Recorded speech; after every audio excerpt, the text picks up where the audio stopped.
Mind control made easy. After all, it's not very easy.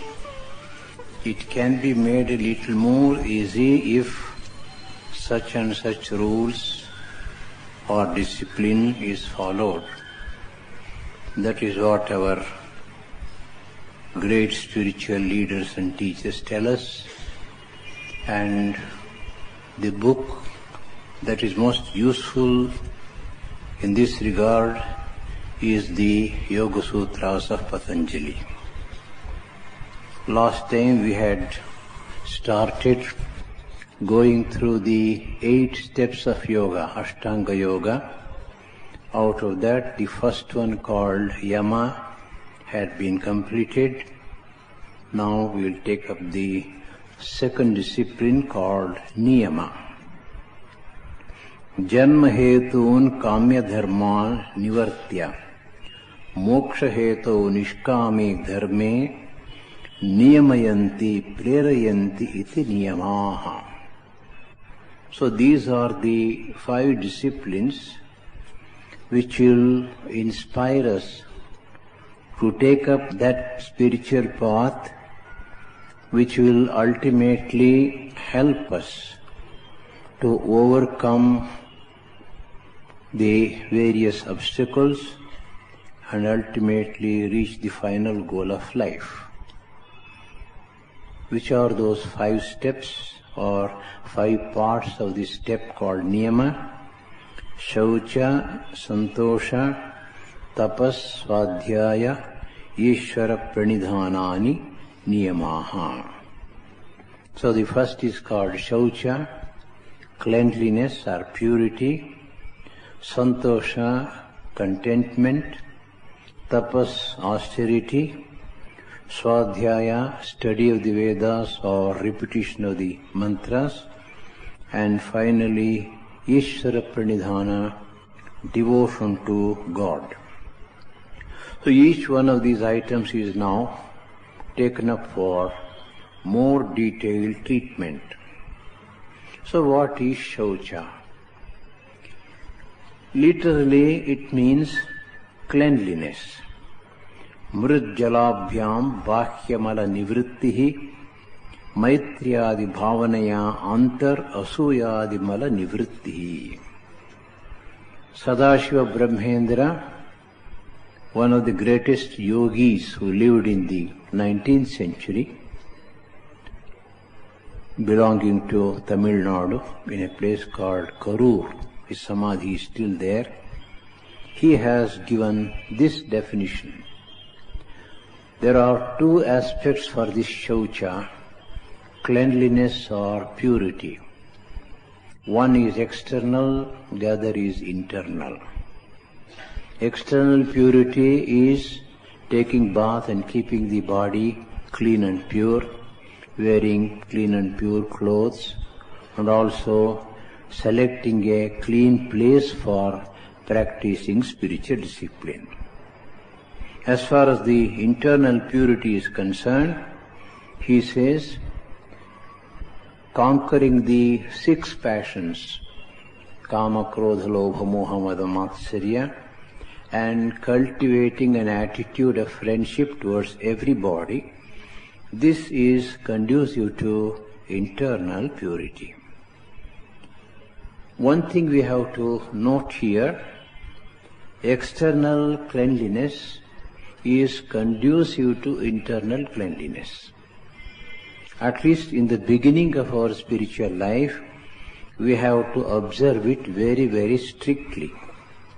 That is why the Dharma Shastras and the Smritis say, those who want to practice Sandhya Vandana, Gayatri Japa or Dhyana, they should first take bath, wear clean clothes and sit in a clean place. External cleanliness as also physical cleanliness is conducive to greater concentration of mind. Of course, once a person gains great concentration of mind, when it becomes a habit or a second nature, he need not observe the external rules of purity. In the case of Avadhutas, for instance, they never cared for it.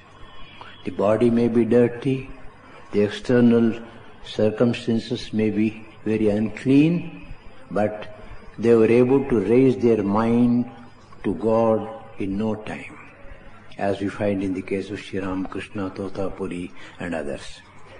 But it's a fact that external cleanliness is conducive to internal cleanliness or purity of mind. That is why when we are given initiation and instructions for meditation, we are specifically asked to take bath, keep a separate set of clothes for practicing meditation, and a clean place for practicing meditation, and an asana or seat, and so on. Next is santosha. Generally in Kannada, we interpret the word santosha as happiness. But literally in Sanskrit, it means contentment. Yathalabha paritushtihi. A man works for his living, he has some necessities of life, he wants them, he works for them, he gets them. But he is contented with what little he gets, he is not interested in getting more. So the greed should not be there, one should have contentment with whatever one gets. Sannihita sadhanat adhikasya anupaditsa. The famous Vyasa Bhashya on the Patanjali Sutras says, we have certain means available to us on hand. We take recourse to them and get what we need, what we want. But we should not desire for more. In other words, simple living and high thinking. That should be the ideal for a yogi. The Lord also says in the Gita, Yadrichha labha santushto dvandvatito vimatsaraha samasiddhav siddhaucha kritvapi na nibadhyate.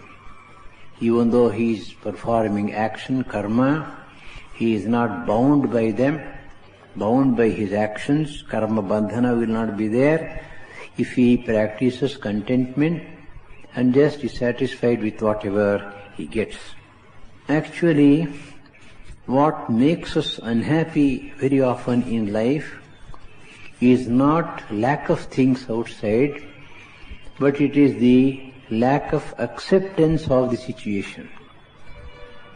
In fact, it is greed that spoils everything in life. Swami Vivekananda says in one place, in the East, he meant actually India, people try to live with as little as possible, go on reducing the wants to the absolute minimum. See, can I not live without this? Can I not live without that? So they come to a particular point, drawing the line, making it absolutely minimum. But he says, compared to this, the West went in the other way. They went on increasing the needs and necessities of life, and it became a great burden. So, what really gives us peace of mind is contentment. That is the real wealth for which we should strive, which we should want to have in our life. Then comes the third item, tapas. Literally, the word tap means that which produces heat, which burns, which makes it inconvenient for us at that moment. Dvandva sahanam, dvandvascha, jighatsa pipase, shitoshne, sthana asane, kashta mauna akara maunecha. As I told you earlier, without the help of the standard bhashya or commentary, it is very difficult to understand these works in the form of sutras. For the sutras of Patanjali, the most ancient and most standard commentary is known as Vyasa Bhashya. Who that Vyasa is, we do not know. So he says, tapas means dvandva sahana, putting up with the pairs of opposites, hunger and thirst, for instance, in hot and cold weather, and then whether we are forced to sit or forced to walk. None of these things should have any reaction or action on the mind. We must be able to put up with that and see that they do not upset our mind. The purpose of tapas is you put up with these difficulties, you bear them, and you will not allow them to upset your mind. Hunger is there, thirst is there, the weather may be cold or hot. Naturally it upsets us. But slowly, by repeated practice, if you are able to bear them, withstand them, then we can find that the mind continues to remain at peace. Upavasa parakadi krichra chandrayanadibhihi sharira shoshanam prahuhu tapasaha tapa uttamam. This is another definition for tapas, fasting for instance. And then the vratas called Chandrayana, Krichra and so on. In Chandrayana Vrata, food is increased and decreased according to the phases of the moon. On Amavasya day you fast. Then Purnima day full meal. So from Amavasya to Purnima, you go on gradually increasing the food. From Purnima to Amavasya, you go on gradually decreasing the food. So that is how these Krichra and Chandrayana are observed according to the Dharma Shastras. Sharira Shoshanam Prahuhu Tapasaha Tapa Uttamam. Austerity of the body. But a far better definition of tapas is got in the Bhagavad Gita. Deva Dvija Guru Prajna Pujanam Shaucham Arjavam Brahmacharyam Ahimsa Cha Shariram Tapa Uchyate. So the Lord has divided tapas into three groups. Tapas of the body, tapas of speech and tapas of mind. Worshipping or serving God, Brahmanas, then the Gurus, spiritual teachers and others, the wise people, and keeping the body and the surroundings clean, then Brahmacharya, controlling the sexual instinct, and Ahimsa, not harming others. All these come under Sharira Tapa, tapas, austerity of the body.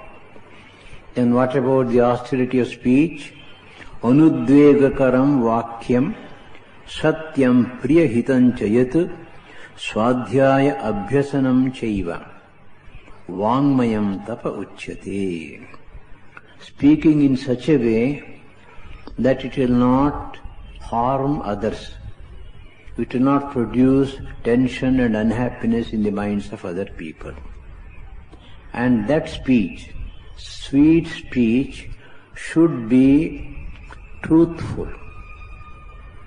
Because I want to speak very sweetly, it doesn't mean I can speak anything I like. It must be rooted in truth. It must be satya, it must be priya and hita. It must be pleasant to hear, and it must bring about the good of the person who hears it, who listens to it. Similarly, practicing the chanting of the Vedas learnt in the house of the Guru. Swadhyaya abhyasanam chaiva. All this belongs to the second group, tapas of speech, or the Vag Indriya, the organ of speech. Then what about the mind?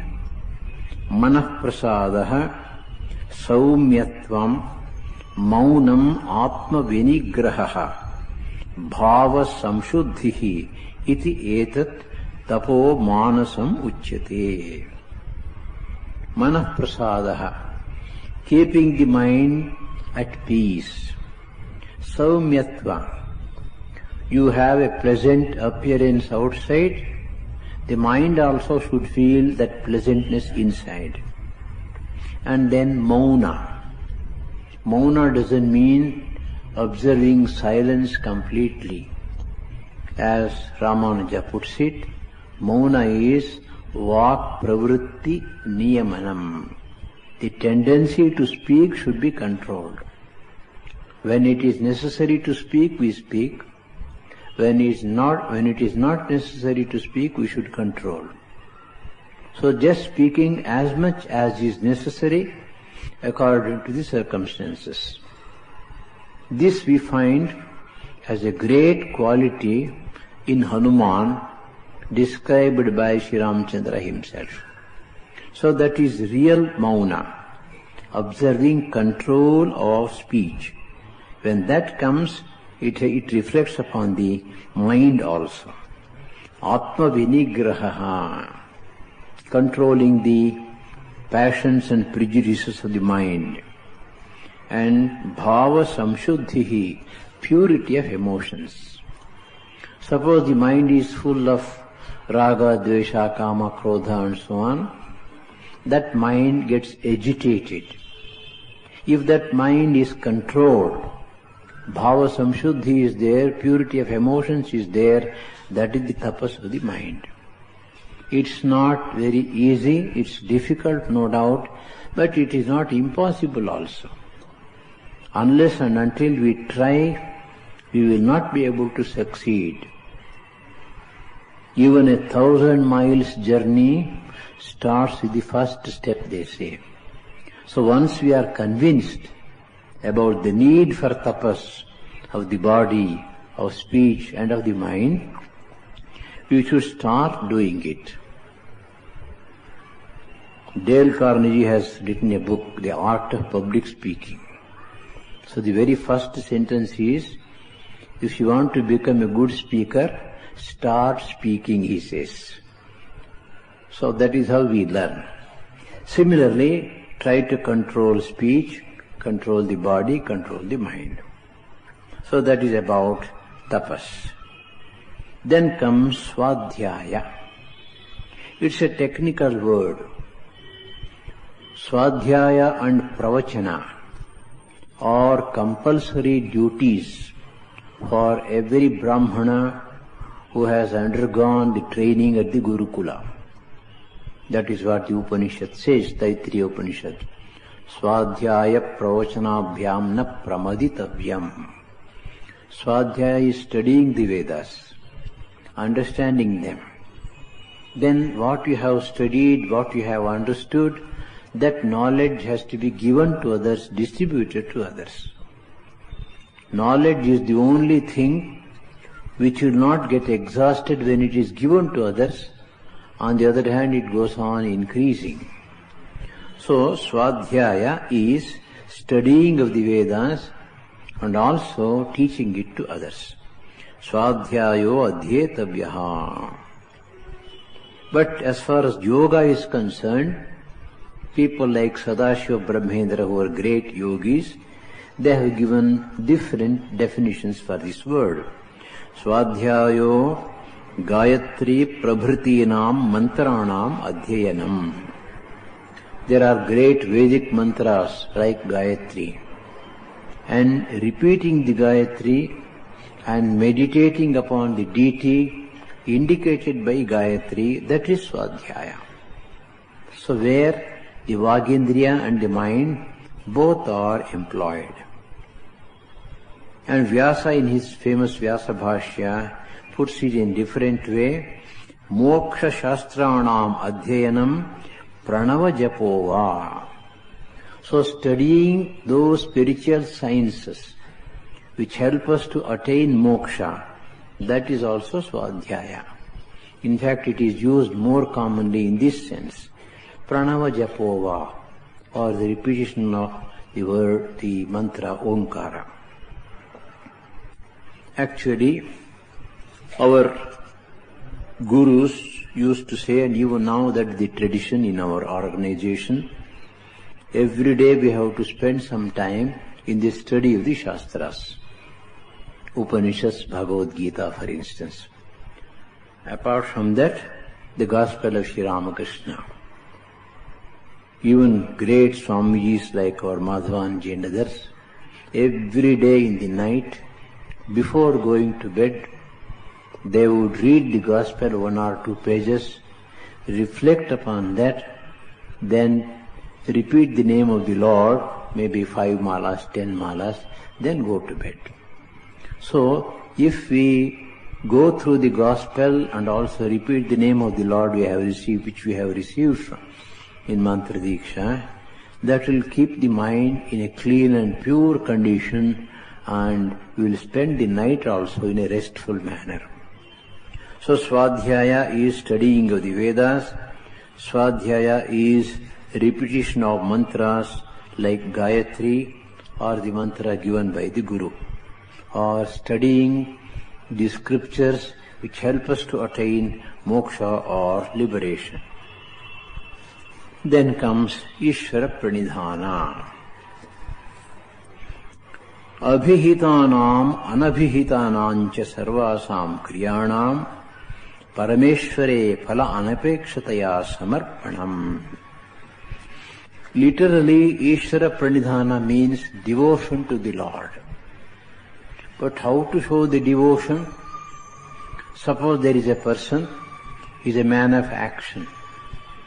He is actually, from morning till night, he has to work as per the dictates of the Shastras, depending upon his varna and ashrama. But whatever work we do, if we are able to offer the fruits and the results of that work to the Lord, it becomes Ishvara Pranidhana. Abhihitanam anabhihitanam cha sarvasam kriyanam parameshvare phala anapekshitaya samarpanam. Sometimes we plan and do things. Sometimes we just do things without planning, whether we like it or not. But whatever action has been done by us, ultimately don't desire for its fruits and results, offer it to the Lord. That is Ishvara Pranidhana. So there is a mantra which is supposed to be repeated at the end of the karmas. Kamato akamato vapi yat karomi shubhashubham tat sarvam tvayi vinyasya tvat prayuktaha karomyaham. This is at the beginning of the day, before beginning the performance of one's duties or discharging one's responsibilities. Whatever I do, whether I do them with desire or unwillingly, willingly or unwillingly, whether it is a good action or a bad action, I will keep or offer all those actions at your feet. You should inspire me to go in the right direction. So in the beginning itself, if you pray and then start doing things, the chances of our going wrong are practically nil, or at least minimized. Stuti smarana pujabhir vangmanah kaya karmabhihi sunischala shive bhaktihi etad Ishvara pujanam. How to worship the Lord, Lord Shiva?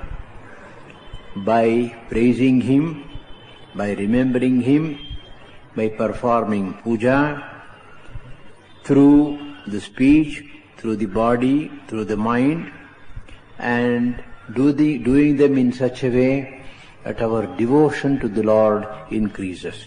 That is called Ishvara Pranidhana according to another definition. There is another wonderful work, which is also an ancient work, called Yoga Yajnavalkya. it has dealt with the subject of yoga in fairly great detail. There, yama and niyama, instead of 5 each, Yajnavalkya has given 10 items in each of them.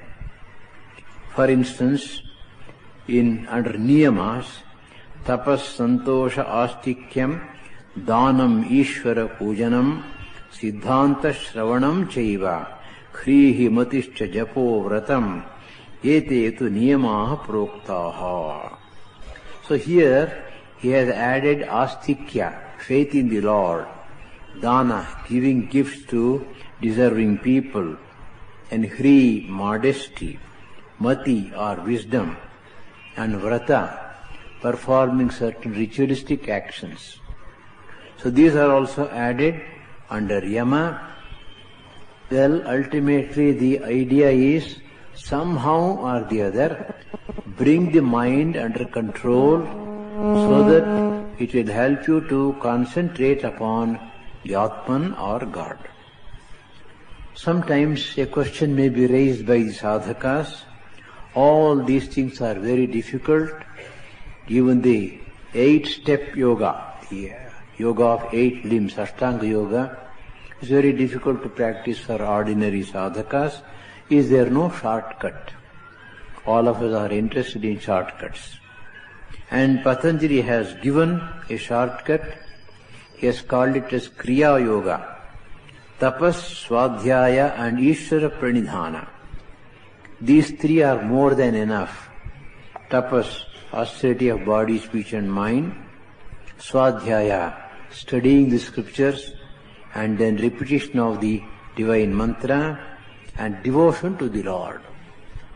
He even goes to the extent of telling that the yogi can attain samadhi even by Ishvara Pranidhana. Just by devotion to the Lord, one can get even samadhi, what to speak of other things. After giving these 10 disciplines, Patanjali gives us in detail the results of observing these disciplines.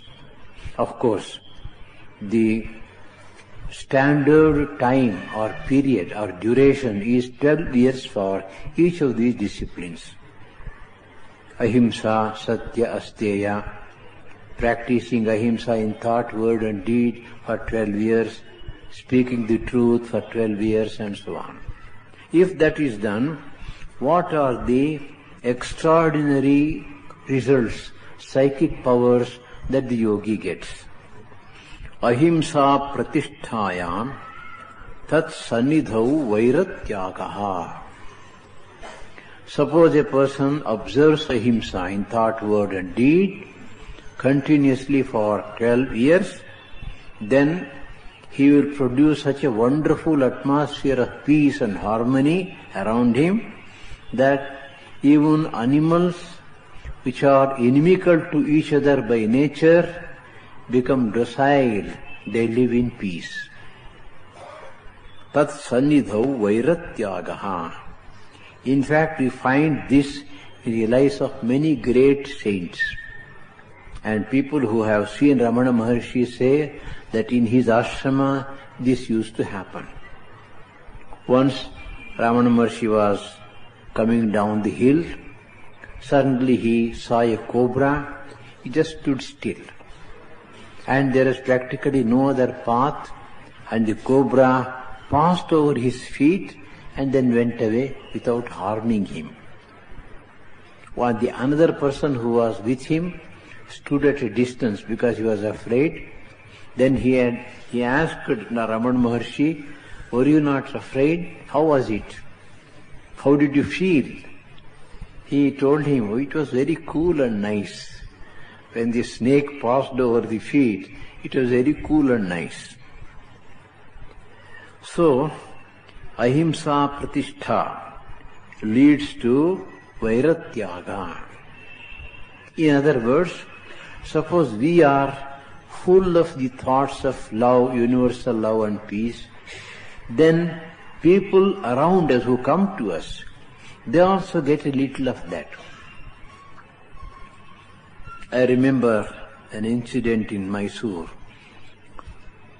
I was in the Ramakrishna Institute of Moral and Spiritual Education. I was the head of that for 11 years. In the very first batch, there were about 75 B.Ed students studying for the B.Ed degree.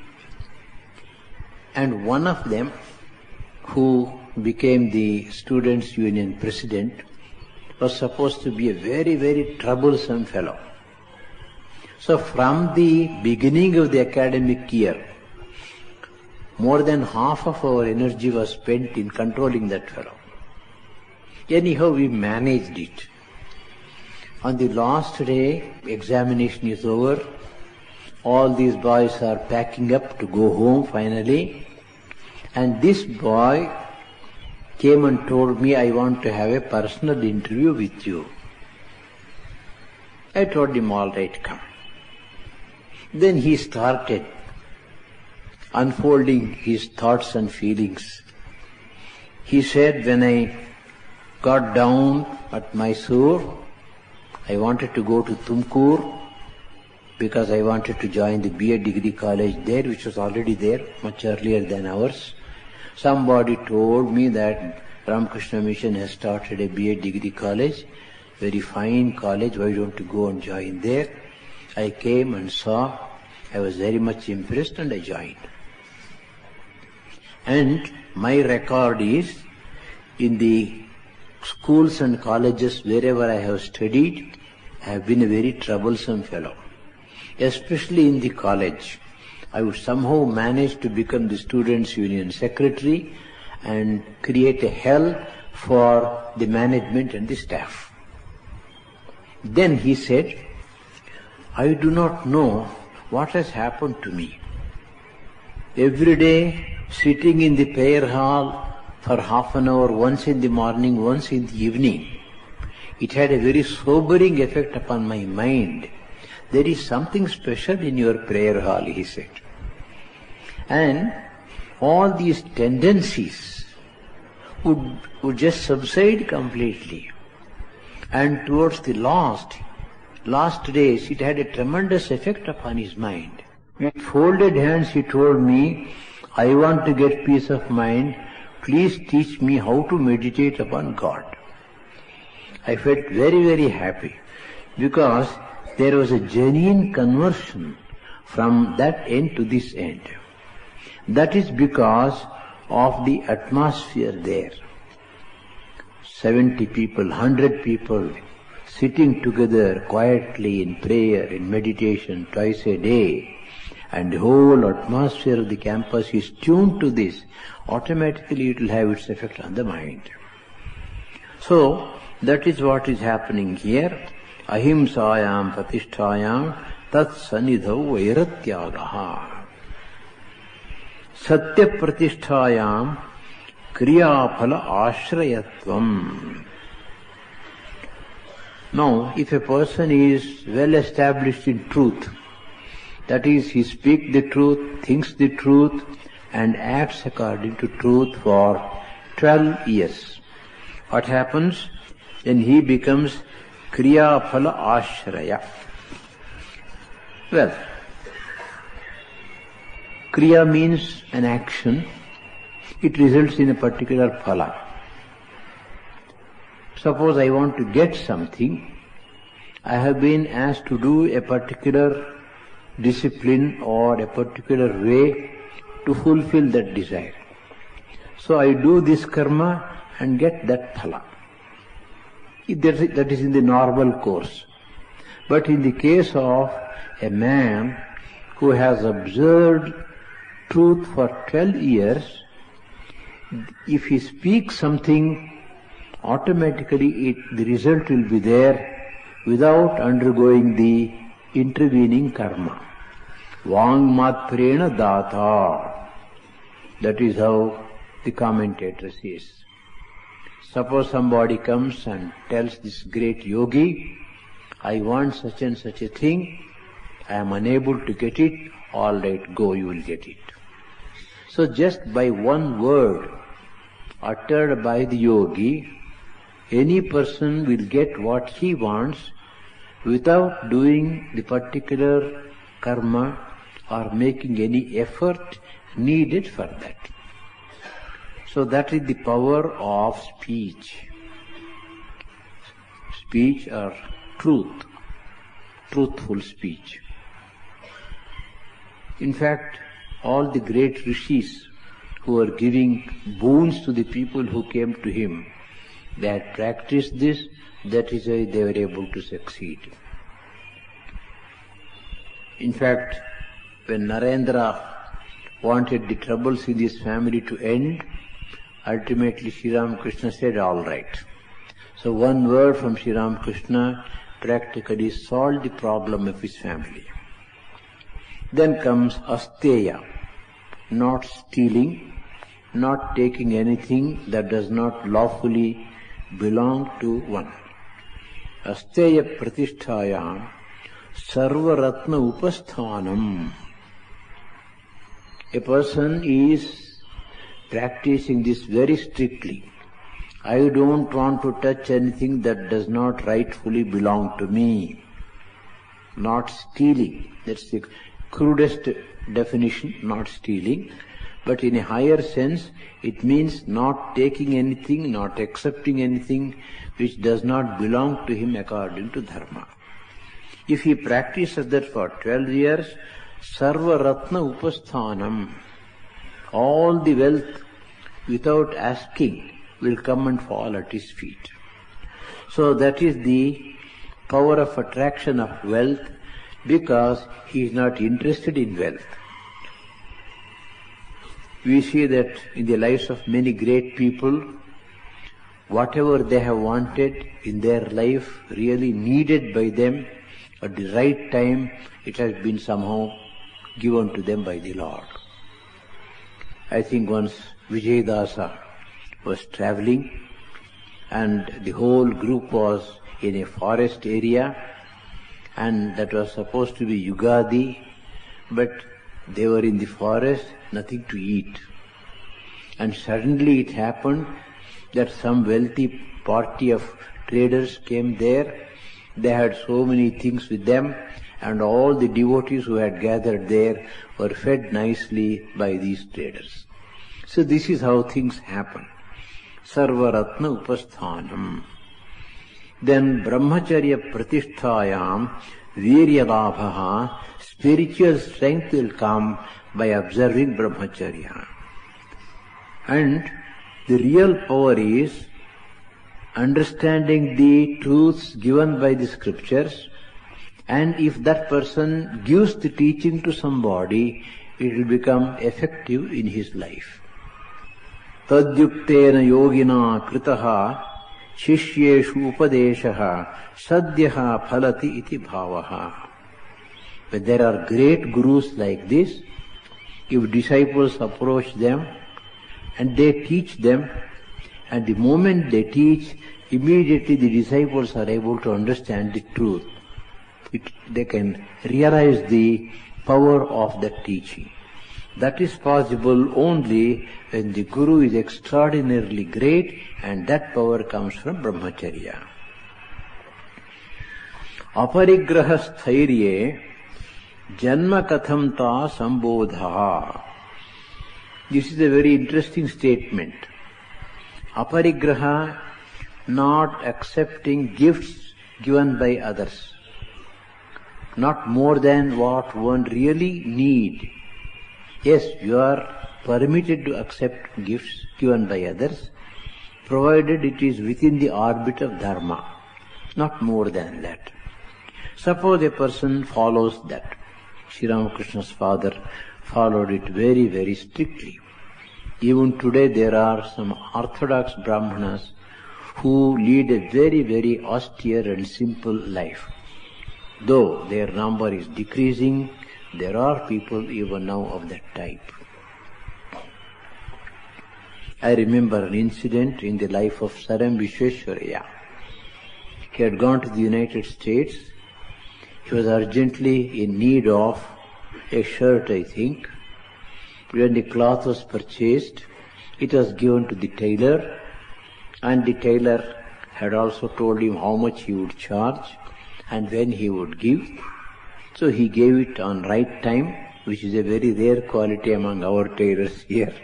If they say today or tomorrow, that may be next year. Anyhow. Then he took delivery of the shirt, gave him the money, but he gave him $2 more than what he had asked for. The tailor just took it without counting it. And later on, around 8 o'clock or 9 o'clock in the night, suddenly that gentleman came, knocked at the door, and Visheshwara opened. He returned the $2. Sir, you have given $2 extra, probably by mistake. I don't want it. No, I didn't give it by mistake. She just like tips. I was so pleased with your work, so I gave it of my own accord. No, sir, I cannot touch it. I have not earned it. It's an incident mentioned in his life. So that is the type of honesty they have practiced. Then comes Shauchat Swanga Jugupsa Paraihi Asamsargaha. By practicing Shaucha, cleanliness, our attachment for the body slowly disappears. We are very much attached to the body. But we find that you go on cleaning it any number of times, again it becomes dirty. So what is the use? So don't be attached to this body, but use it as much as is necessary for the sadhana. Sattva Shuddhi, Saumanasya, Aikagriya, Indriya Jaya, Atma Darshana, Yogyatvanisha. So this is the result of Antashaucha. When you practice internal purity, your mind will become so pure, it becomes absolutely calm, concentration will increase, control of the sense organs also will come, and ultimately you become fit for Atma Darshana. Santoshad Anuttama Sukhalabhaha. If you practice contentment, then you will get great joy and peace. Contentment is a quality of the mind. We practice it, no greed. I am content with what little the Lord gives. Go on adjusting in such a way that the mind is not upset. Then as a result, Anuttama Sukhalabhaha, you get such a happiness which is incomparable. That means the mind is always at peace and joy. Kayendriya Shuddhihi Ashuddhi Kshayat Tapasaha. When tapas is practiced, the body, the sense organs and the mind, all these things become pure in course of time. Swadhyayad Ishtadevata Samprayogaha Samadhi Siddhihi Ishvara Pranidhanat. Swadhyaya is mantra japa. Now by mantra japa, one is able to have a vision of the Ishtadevata. Ishtadevata Samprayogaha. Of course, this is a very concept with which we are very familiar. By repetition of the divine name constantly and continuously, gradually in course of time, we are able to see our Ishtadevata in our heart.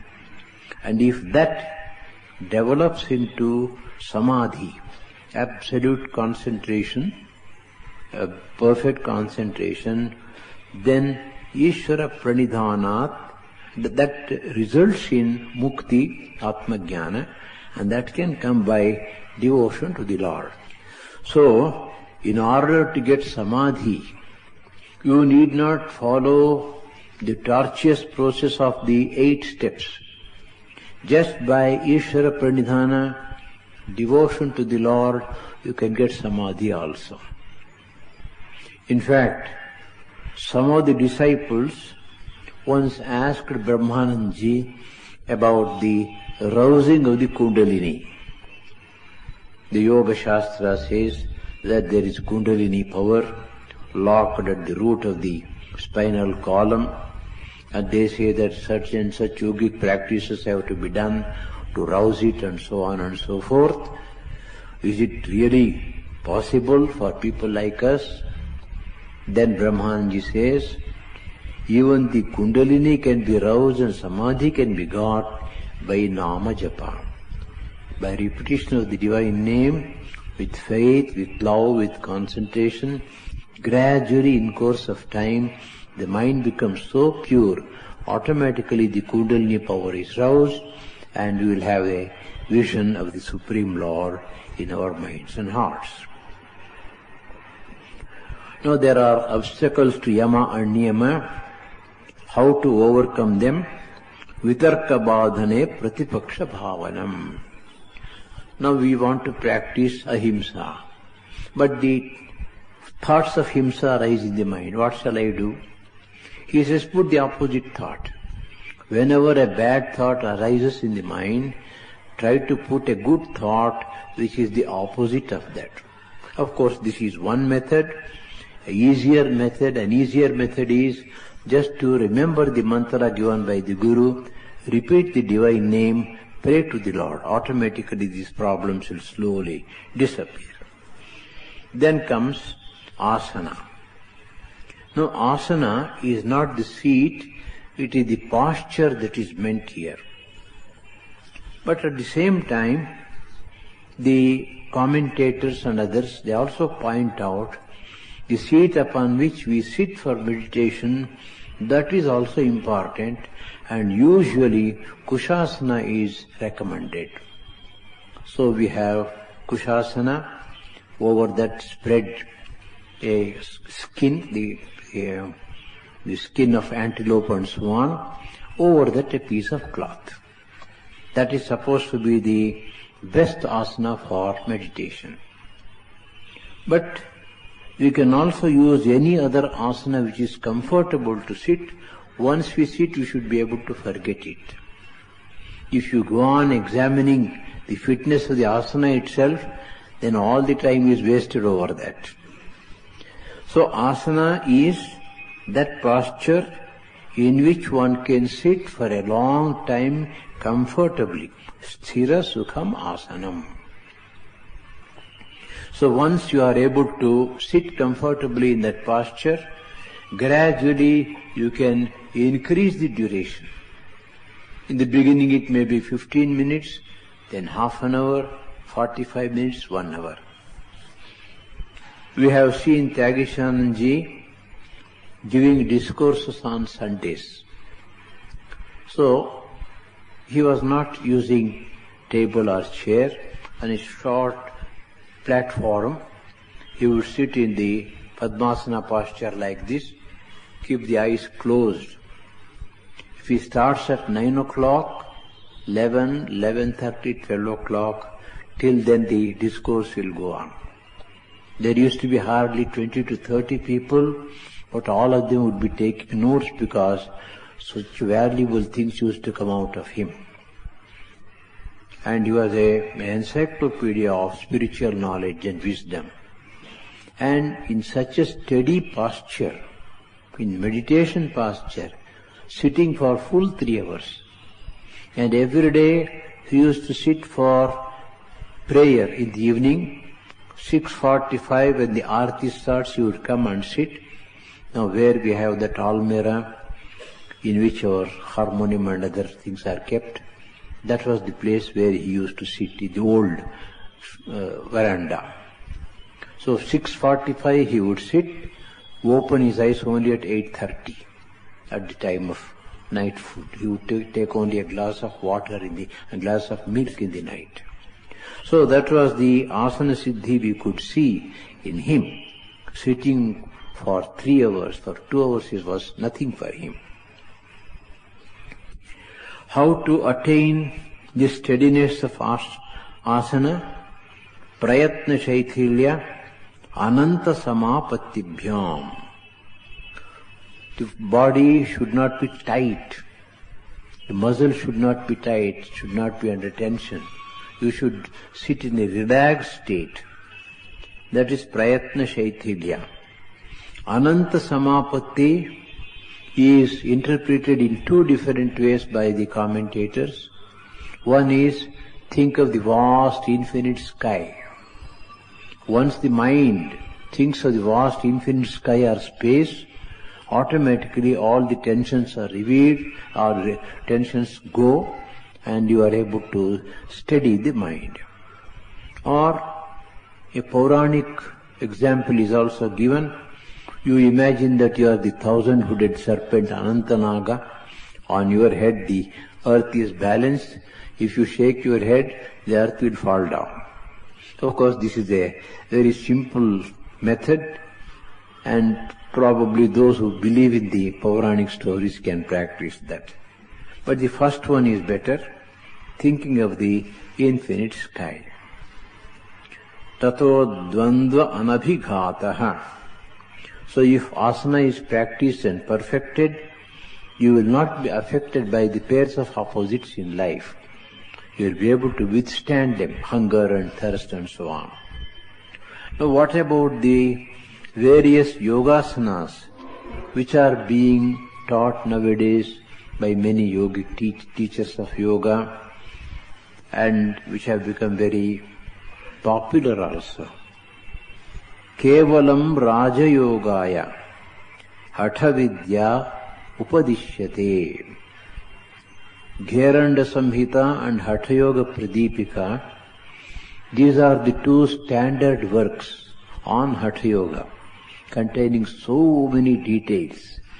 But in the very beginning, these works say the very purpose of Hatha Yoga is to keep the body, make the body healthy and strong, so that you can practice Raja Yoga, meditation on God.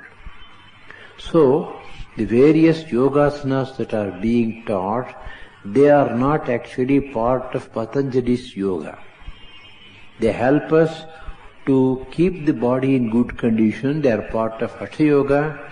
They are not yoga in the strict sense of the term. But at the same time, they are very useful. And out of these several asanas, only 3 or 4 are recommended for meditation. Padmasana, Siddhasana and Swastikasana. They are very useful for meditation and also for practicing pranayama. Incidentally, the works on yoga also mention about food and places which are suitable for practicing yoga. Snehanam varjane yukto yogi balam avapnuyat. Apah pitva payo mishra yogi balam avapnuyat. The Mahabharata sometimes discusses about the problems of yoga and yogis. Generally, the yogis are expected not to take things fried in oil. They upset the mind. Rajoguna becomes more, mind becomes more restless. And drinking milk and water is supposed to be good for the yogis. Then as far as the place is concerned, Devayatana, Shunyagara, Giri, Kandara, Nadi, Pulina, Guhakhyanam, Anyatame, Shuchau, Nirabadhe, Vibhakte and so on. It may be a temple, it may be an empty place where nobody comes, or it may be a cave, or it may be a hillock, or it may be on the bank of the river. Whatever it is, the place should be clean and there should be no disturbance in that place, and it must be full of natural beauty. If that is there, automatically the mind can be controlled and directed towards God. Manasa tachintanam dhyanam. So many details are given by these works on yoga. It is good to know them, but at the same time, we need not bother about all the details given there, because in the modern days the situation is entirely different. What little we can make out of the situation in which we are kept, we should do that. practicing meditation and japa either in the ashrama or in a temple or in your own house, somehow see that the situation is made conducive to the practice of meditation.